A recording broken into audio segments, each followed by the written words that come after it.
Baik, nah ini Prof mengingat vonis besok menjadi hal yang krusial. Harapan masyarakat kebanyakan ini kan Eliezer ini mungkin paling teringan mungkin di bawah 10 tahun atau mungkin juga lepas Harapannya dari begitu harapannya nih, seperti publik. itu. Kalau besok 12 tahun, siap nggak hakim dengan teriakan? Wah, pasti begitu. teriak, pasti teriak. Makanya konsep paling rendah di antara para terdakwa harus juga banyak ukuran. Jangan sampai konsep paling rendah di antara para terdakwa itu menjadi 12. Itu secara teori iya, tapi di mana rasa keadilan? Besok pengunjung bisa teriak, wow, rame. Sehingga paling adil ya cukuplah 4 tahun atau 3 tahun. Karena apa? Eliezer itu anak muda yang masih bisa berkarya di kepolisian kalau nggak dipecat atau di luar itu.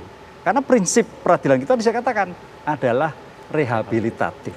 Siapa tahu dengan kembali dipidana menjadi 4 tahun atau diterima kepolisian bisa berkarya. Itu yang sangat kita inginkan. Jadi sebetulnya kita itu juga jangan sampai bangga memutus terlalu tinggi. Negara punya beban, Mbak.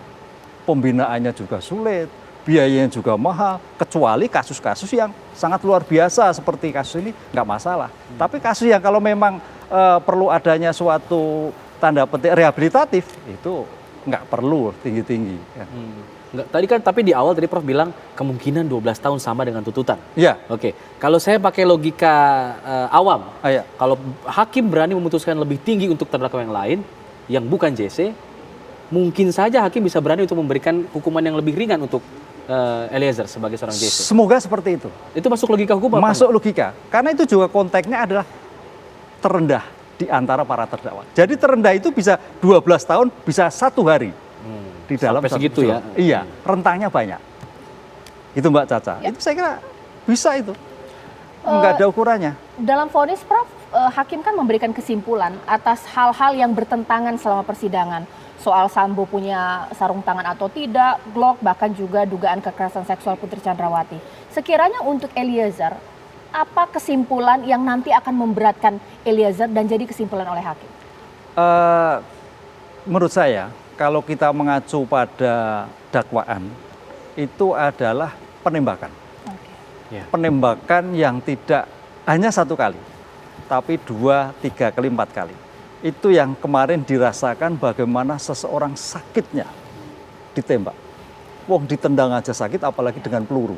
Nah ini yang menjadikan suatu sedikit beratnya. Tapi itu kan karena relasi kuasa, oke relasi kuasa iya betul. Tapi ketika menembak, itu yang tidak sulit untuk bisa diterima dengan akal baik. Karena sakitnya luar biasa. Kecuali tembak mati sekalian selesai. Tapi kan enggak kemarin. Kalau kita lihat dalam rekonstruksi. Lah itulah yang saling memberatkan. Tapi kembali lagi kalau ke Barjisi tanpa dia menembak atau tidak, diambil putusan yang meringankan. Bagaimana rentangnya? 1 hari sampai 13 tahun. Ya kan 13 tahun. Yang paling ringan kan Ricky Rizky 13 tahun. Hakim punya kewenangan itu. Mudah-mudahan tidak 12 tahun. Seperti yang ditentukan oleh penuntut umum. Bisa lebih kecil lagi, lebih sedikit. Biasanya kan kalau sebuah kasus hukum itu bisa melihat juga studi kasus sebelum-sebelumnya. Iya. Pernahkah Prof punya studi melihat kasus yang mirip-mirip dengan ini? Ada seorang JC yang kemudian menjadi whistleblower begitu, lalu kemudian mengungkap kasusnya dan mendapatkan hukuman di akhir seperti apa? Iya, ada kasus-kasus korupsi. Dulu kalau kita pertama kali namanya kalau nggak salah Adi Condro. Oh, itu lebih rendah. Karena memang betul-betul membantu penegak hukum baik tingkat persidangan sampai pada dari pra-adjudikasi sampai adjudikasi itu dia memberikan. Dan itu memang suatu jaminan undang-undang Mas Alfat. Korupsi ada, tindak pidana umum ada, kemudian undang-undang IT ada. Karena apa?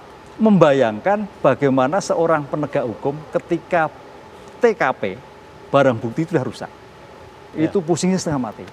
Dan itu bisa tidak terungkap. Inilah yang menjadikan bagaimana bahwa suatu peradilan Mbak Caca, yang sulit itu bukan di persidangan. Kalau persidangan tinggal klarifikasi, tapi adalah mengungkapkannya. Di pra-adjudikasi. Mengungkapkan perkara ini ada atau tidak. Contoh kemarin kita keluar sebentar, mahasiswa UI. Itu kan juga kondisi chaos ketika mengungkapkan. Sehingga ada profesional misconduct. Kita sampaikan seperti itu. Salah menentukan. Nah ini juga demikian juga. Karena di dalam suatu pengungkapan perkara itu banyak kepentingan. Yang kadang menambah, mengurangi, bahkan menghilangkan. Lah kalau menghilangkan bisa kena obstruction of justice. Itu yang terjadi dalam suatu pengungkapan perkara. Oke, kalau untuk kembali ke PC ya, Prof, Ya. apa yang dilakukan oleh hakim saat ini merupakan langkah yang berani tidak ya? Mengingat biasanya korban pelecehan seksual dalam hukum pidana, peradilan hukum pidana, seringkali dengan minimnya alat bukti, tapi hakim punya justifikasi ia menjadi korban. Di sini kan benar-benar hakim yakin tidak korban kekerasan seksual, meskipun sudah banyak bukti-bukti yang diberikan oleh kuasa hukum Putri Chandrawati. Seperti apa Prof melihatnya? Ya, karena majelis hakim berpandangan pada normatif yang ada. Based on evidence bahwa perkara yang dilakukan adalah perkara pembunuhan, bukan perkara perkosaan. Ini jadi itu nanti akan menjadi ultra petita nanti kalau sudah seperti itu beda lagi. Oleh karena itu hakim pada on the track pada apa yang dilakukan oleh penuntut umum adalah pembunuhan. Betul. Dengan demikian kalau itu memang ada perkosaan, betul dilakukan tersendiri, pembuktian tersendiri. Saya yakin seperti itu. Cuman yang menarik, saya juga agak kaget. Seorang ibu kenapa tidak pendekatan gender? Lah ini yang menarik. Karena biasanya karena dalam undang-undang pun sekarang ada berkembang bukan lagi menjadi terdakwa Mbak Caca. Perempuan berhadapan dengan hukum. Oh hebat banget kan. Oke. Perempuan berhadapan hukum. Artinya apa? Menjunjung seorang perempuan sedemikian rupa. Ya. Diletakkan sedemikian rupa. Lah dalam permasalahan ini mungkin ya majelis hakim kalau melihatnya karena mungkin situasi bahwa dia tidak ngaku. Berbelit-belit. Itu yang Itu yang menjadi masalah itu. Fuad, ini kita sampai lupa ini. Prof Ibnu harus ngucapin selamat ulang tahun dong. Sampai Udah ada kita kue ulang nih. tahun Udah ada ini, kue. ya, Pak, boleh. Bagaimana? Silakan, Prof, minta ucapan untuk TV One di ulang tahun yang ke-15 ini jauh-jauh dari Purwokerto, 6 jam Iya. di kereta. Iya. Silakan. Iya, terima kasih. Selamat ulang tahun TV One Ya. yang ke-15. 15. Iya. Harinya hari Selasa. Ini Selasa Pon apa Selasa Wage ya? Wah, orang Jawa lihat gitu.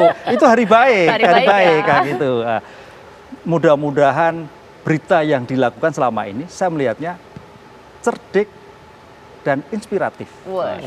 Siap. Cerdik, inspiratif. Artinya apa? Dari berita-berita yang dilakukan menjadikan inspirasi. Oh, ini dilarang, berarti tidak lakukan. Oh, ini menjadi pengembangan, berarti dijadikan studi. Ini yang kita lakukan.